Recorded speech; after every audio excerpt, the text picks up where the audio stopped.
Hey, we're here with one of my really good friends, Allen Pezo. You guys all know of him from the Predator monster truck.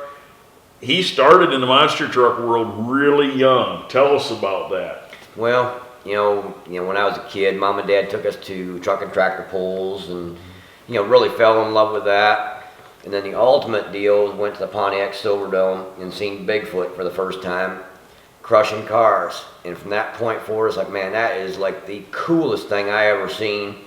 And as a kid, you always want that ultimate toy, the biggest toy, so that you can go to your neighbor and say, "Ha, my stuff is bigger than yours," and it's never satisfied to have the smallest stuff. And the monster truck just kind of blew everything right out of the water, and I was excited to beyond belief. And I said, well, someday I'm going to do that. So then how did you get started from there then? Well, it probably had been in existence for a few years, before I got started, and just through homework and everything else, trying to figure out what these guys were using for axles and components and all that. And I found a place out in Minnesota that actually had the axles that everybody was using. So Dad had just bought a brand new 1983 Suburban, and we loaded that up with a rented trailer, single axle trailer. Decided, okay, we're gonna go out here and we're gonna buy these axles to build this truck. Had no clue of what we were doing or what anything was even about. And we get out there to Minnesota and get to the place that's got the axles, and we look at these things. We look at each other, it's like, there ain't no way that these guys have used anything this big to do this. I mean, I'd never been up to a truck close, so I didn't know physical size until I first laid eyes on these. So I told the guy there, I said, there is no way possible these are the right things. And he said, well, we've got some other axles over here, which was, the 5 tons is what we were looking at. And he said, well, we got some 2.5 tons over here, you can go look at these. So I go over and look at those, and it's like, no, that can't be it. Those don't look big enough. They don't look the part. So we ended up buying the 5 tons, like what we originally had thought. Well, they took and cut the frame rails off behind the spring hangers because we wanted the springs and hangers and everything to build what we were going to use. So that added a tremendous amount of weight to the axle, which was already heavy. Well, this trailer that we rented was a single axle trailer. It was good for 3,500 pounds.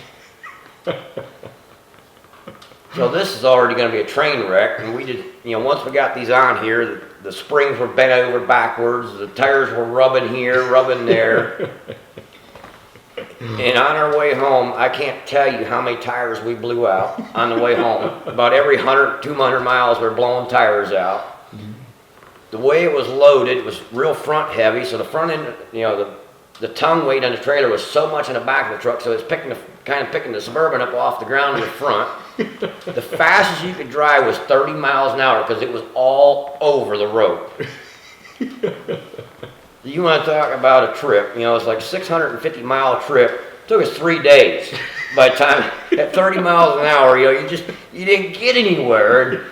And in between, changing trailer tires like every 200 miles or 150 miles or wherever we could find a trailer tire, it was like, well, we better buy another one because here goes, maybe in 100 miles, maybe 200. We had no idea. And it was a trip of, that you can't never forget, and that's, it builds memories that, last forever. And, and that's one of the things I got to experience with my dad. We've done this journey all the way through together, and it's been absolutely amazing. Yeah, and now how old is your dad now? He just turned 92. And he is just, man, he's a go-getter. He's got more energy than most guys in their 50s or 60s. I'm amazed whenever I work next to his dad. He's just a warrior, man. There's still times he runs me in the ground. It's like, where does this come from? And I guess, I'm in a good gene pool. All my family's been way up in years.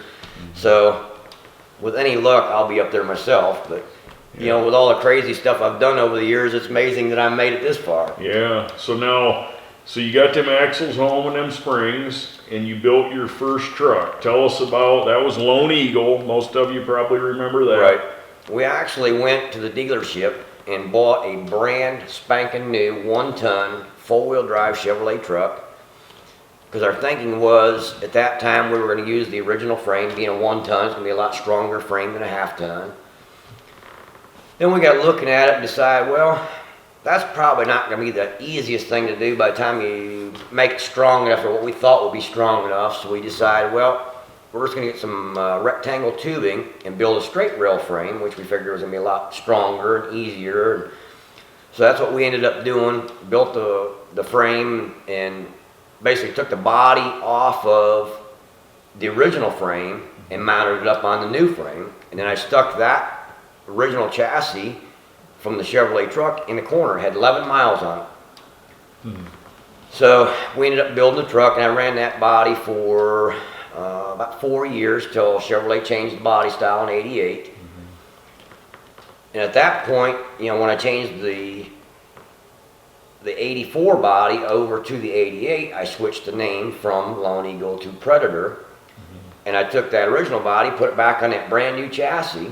So I had a brand new truck, it had 11 miles on it, and I'm still driving that truck today.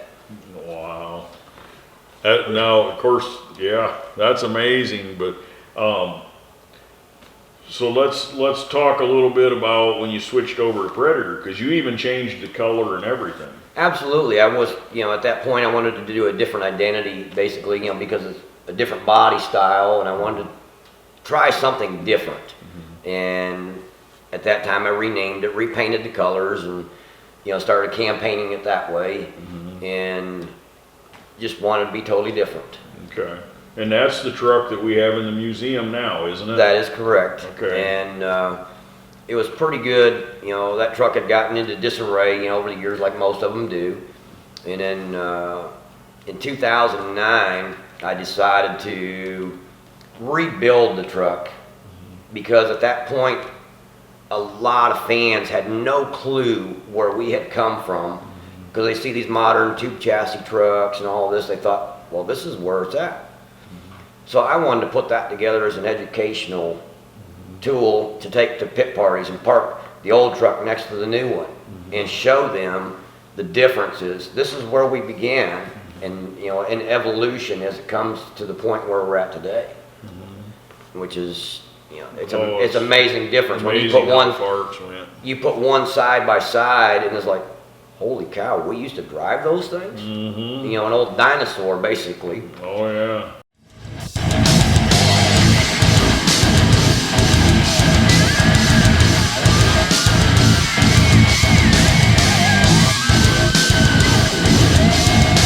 I don't wanna. That's pretty decent. So we'll just kind of, does it look like we're fat by the way we're sitting, or do we need to?